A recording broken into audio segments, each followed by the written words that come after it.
Karena tren karir saat ini adalah protean karir atau karir protean. Karir protean ini adalah karir yang berdasarkan arahan pribadi si individu itu sendiri atau yang lebih dikenal dengan self-directed dengan tujuan keberhasilan psikologis dalam pekerjaannya.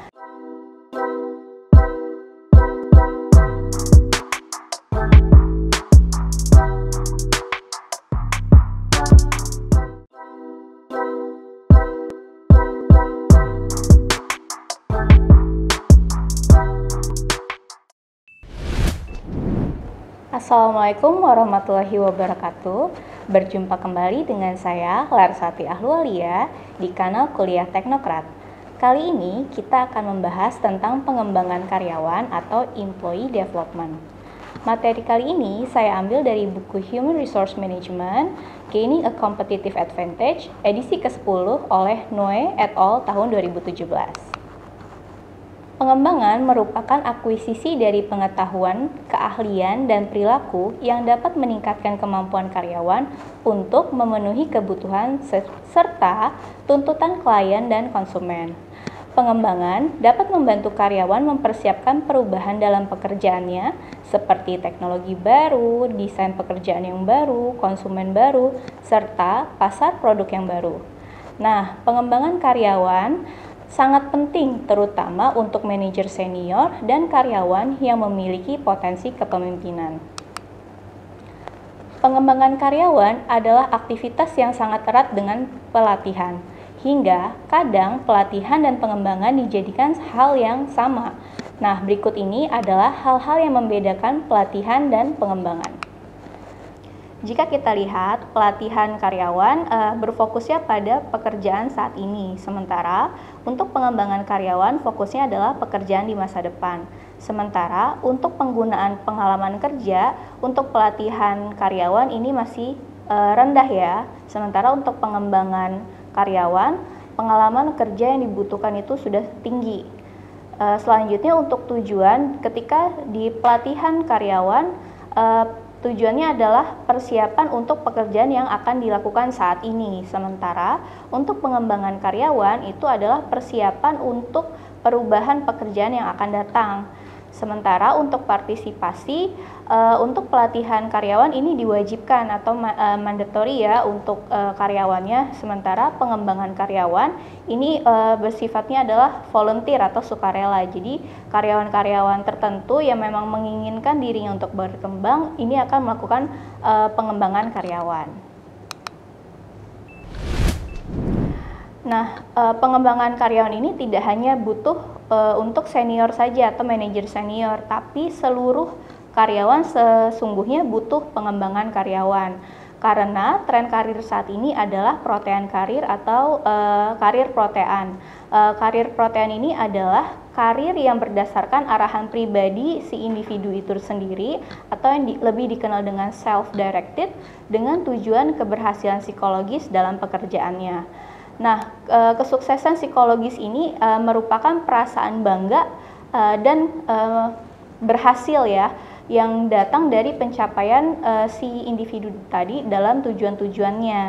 Nah, untuk mencapai kesuksesan psikologis tersebut, karyawan sebaiknya mengembangkan keahlian daripada tetap berada di zona nyaman pekerjaannya. Untuk melakukan pengembangan, ada baiknya karyawan dan organisasi memiliki sistem atau yang biasa disebut dengan sistem perencanaan pengembangan atau development planning system.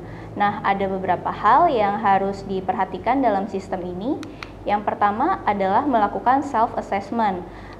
Di sini adalah kewajiban karyawan itu untuk mengidentifikasi kesempatan dan kebutuhan apa sih yang harus dilakukan untuk pengembangan karirnya. Misalnya dia ingin berkembang dari karir planningnya untuk menjadi konsultan di perusahaan tersebut. Nah, kesempatan-kesempatan apa saja yang dia butuhkan ataupun kebutuhan apa sih untuk menjadi konsultan di perusahaan tersebut. Sementara kewajiban perusahaan itu menyediakan informasi penilaian untuk mengidentifikasi kekuatan, kelemahan, minat, dan nilai dari si karyawan yang ingin berkembang tersebut. Selanjutnya adalah reality check atau memeriksa kembali realita yang ada di perusahaan saat ini. Kalau untuk identifikasi kebutuhan itu dilakukan oleh si karyawannya, yaitu melihat apakah kebutuhan tersebut realistis untuk dikembangkan atau tidak. Sementara organisasi dalam reality check ini menentukan evaluasi kinerja yang harusnya dilakukan agar sekalian cek juga atau memeriksa kembali apakah kebutuhan ini bisa tercapai atau tidak, sesuai realita yang diperlukan atau tidak. Selanjutnya adalah pengaturan tujuan atau goal setting ya. Untuk karyawan, setiap individu ini wajib mengidentifikasi tujuan dan metode untuk menentukan progres tujuan. Nah, sementara kalau organisasinya ini memastikan tujuan ini harus SMART atau specific, measurement, accessible, reachable, dan time-nya gimana nih, bisa tercapai dalam waktu berapa waktu tertentu, bulan, tahun, atau seperti apa. Dan yang terakhir adalah action planning. Tanggung jawab dari karyawan adalah mengidentifikasi langkah dan menentukan waktu untuk mencapai tujuan tersebut. Sementara kewajiban organisasi adalah mengidentifikasi sumber daya yang dibutuhkan untuk mencapai tujuan tersebut. Selanjutnya, ada beberapa pendekatan yang dapat dilakukan oleh organisasi untuk membantu si karyawannya ini mengembangkan dirinya. Yang pertama adalah melalui program edukasi formal, seperti mengirim karyawannya untuk bersekolah lanjut ke program-program MBA misalnya, atau Magister Manajemen kalau di perusahaan yang membutuhkan manajer-manajer terpercaya atau handal gitu ya. Selanjutnya juga ada penilaian. Program ini bertujuan untuk mengumpulkan informasi dan memberikan umpan balik untuk karyawan tentang perilaku, gaya komunikasi, serta skill atau keahliannya. Contoh assessment atau penilaian adalah bisa menggunakan personality test MBTI atau leaderless group discussion, interview, in basket, dan role play.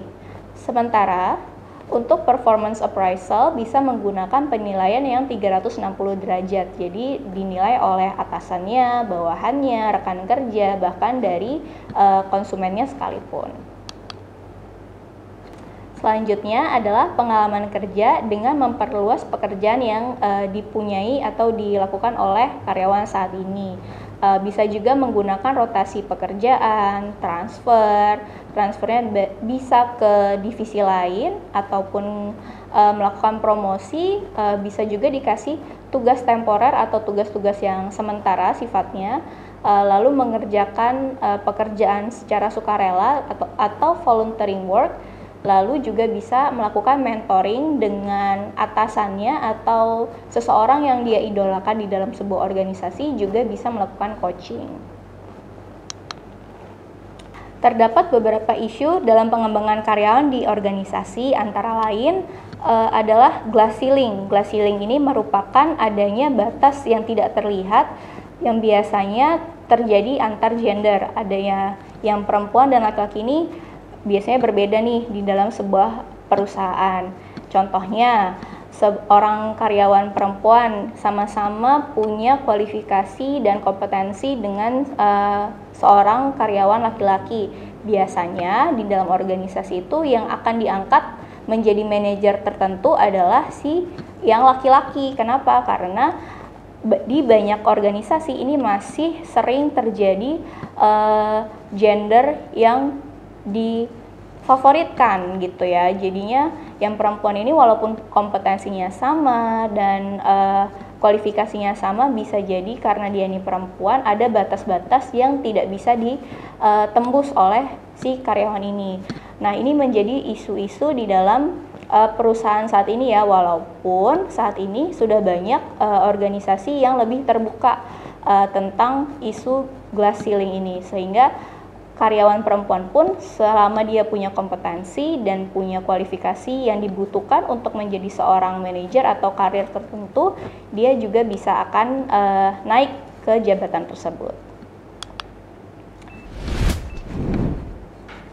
Nah, untuk kesimpulan dari video kali ini adalah terdapat beberapa metode yang dapat digunakan untuk mengembangkan karyawan, antara lain edukasi formal, pengalaman kerja, dan hubungan interpersonal yang diinterpretasikan dengan adanya mentoring dan coaching. Nah, kebanyakan organisasi itu menggunakan lebih dari satu metode tersebut. Selain metode dari pengembangan karyawan, assessment atau penilaian juga harus dilakukan untuk mengukur kinerja, perilaku, keahlian, dan karakteristik pribadi dari setiap karyawannya. Terlepas dari pendekatan pengembangan yang digunakan, karyawan sebaiknya memiliki rencana pengembangan untuk mengidentifikasi apa sih yang dibutuhkan, pengembangan seperti apa yang diperlukan, lalu tujuan pengembangannya apa, pendekatan yang terbaik untuk mencapai tujuan tersebut itu seperti apa, serta tujuan pengembangan yang telah tercapai apa aja nih. Jadi harus sering-sering dievaluasi pengembangan karirnya. Selanjutnya, agar pengembangan karyawan ini efektif, baik karyawan dan organisasi juga harus bertanggung jawab terhadap pengembangan tersebut. Demikian pembahasan kali ini tentang pengembangan karyawan. Jika ada pertanyaan, silahkan tinggalkan di kolom komentar ya. Terima kasih telah menonton video ini. Jangan lupa like, komen, dan subscribe. Assalamualaikum warahmatullahi wabarakatuh. Terima kasih sudah menyaksikan video pembelajaran ini. Jangan lupa like, komen, dan subscribe, serta nyalakan tanda loncengnya agar kalian tidak ketinggalan informasi update lainnya.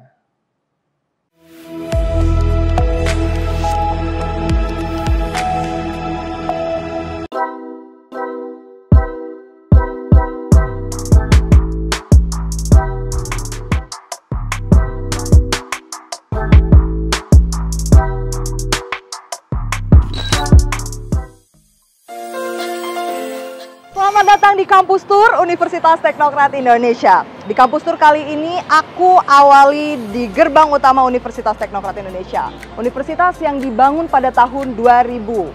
Nah, jika kalian masuk ke universitas ini, kalian akan disuguhkan dengan pemandangan arsitektur yang sangat luar biasa, perpaduan antara gaya Eropa dan juga tradisional Provinsi Lampung. Ayo!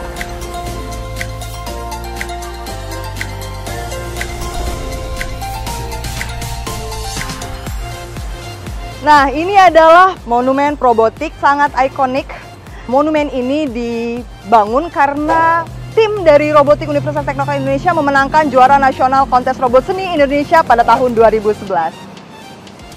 Yuk, selanjutnya kita akan menuju ke gedung utama Universitas Teknokrat Indonesia.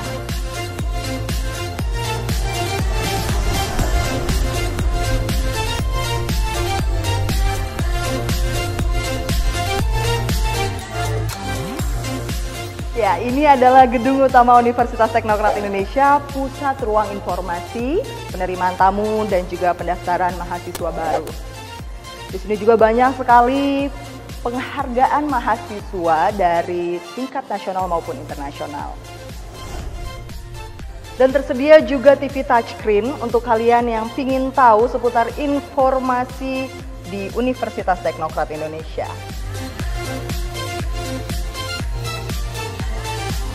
Universitas Teknokrat Indonesia telah mendapatkan akreditasi baik sekali oleh Badan Akreditasi Nasional Perguruan Tinggi pada tahun 2020.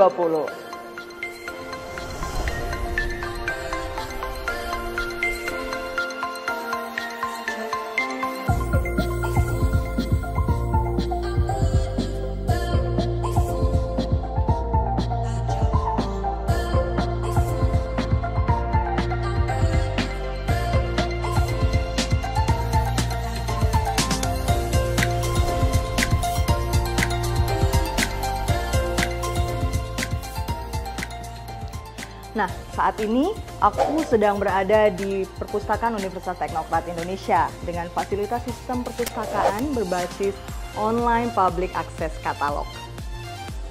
Perpustakaan Universitas Teknokrat Indonesia juga pernah meraih penghargaan BI Corner terbaik di Provinsi Lampung loh, tahun 2019.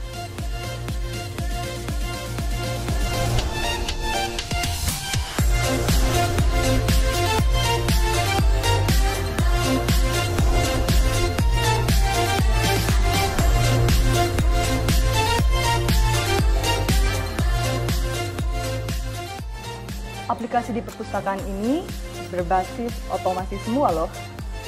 Kalau kalian ingin mencari buku-buku, kalian bisa membuka sistem yang ada di sini.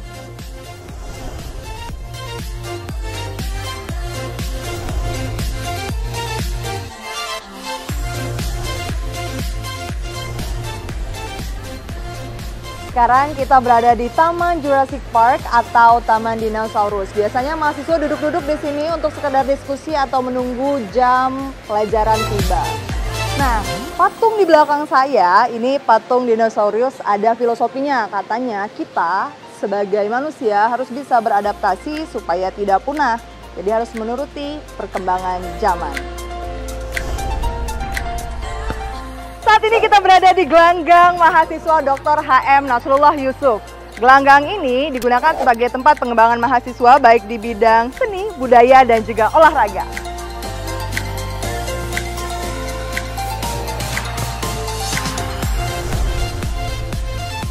Nah, kalau ini nih rumah tradisional adat Lampung, Universitas Teknokrat Indonesia. Kerasa banget ya nuansa tradisionalnya. Biasanya anak-anak mahasiswa akan datang ke sini hanya untuk bersuah foto ataupun berdiskusi. Keren banget. Kedatangan saya disambut oleh dua patung gajah yang sedang bermain bola. Dan di belakang saya ini adalah Fakultas Sastra dan Ilmu Pendidikan. Biasanya mahasiswa ataupun tamu undangan yang datang ke kampus ini bersuah foto di depan gedung ini. Ayo!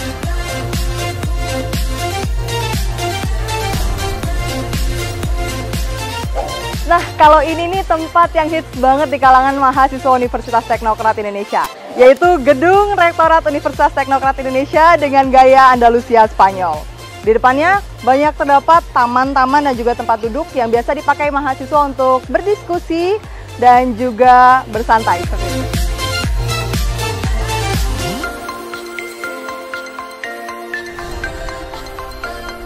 Adalah salah satu tempat ikonik di Universitas Teknokrat Indonesia, yaitu Masjid Asmaul Yusuf. Bukan saja digunakan sebagai tempat ibadah, tetapi masjid ini juga sering digunakan oleh mahasiswa UKM Islam dalam mengadakan acara keagamaan. Nah, di depan Masjid Asmaul Yusuf ini, kalian akan disuguhkan dengan pemandangan taman yang indah dan juga asri. Sekarang kita ada di Techno Park. Yuk, ikut.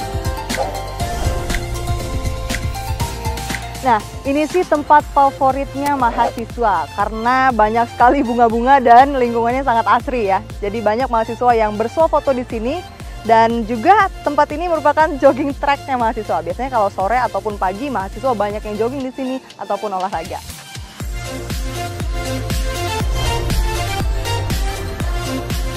Nah, kita sampai di destinasi terakhir kita dalam kampus tour kali ini. Mas Nia saat ini sedang berada di Gedung Utama Universitas Teknokrat Indonesia, melihat pemandangan area kampus Universitas Teknokrat Indonesia. Jangan lupa terus ikuti kampus tour part 2 selanjutnya.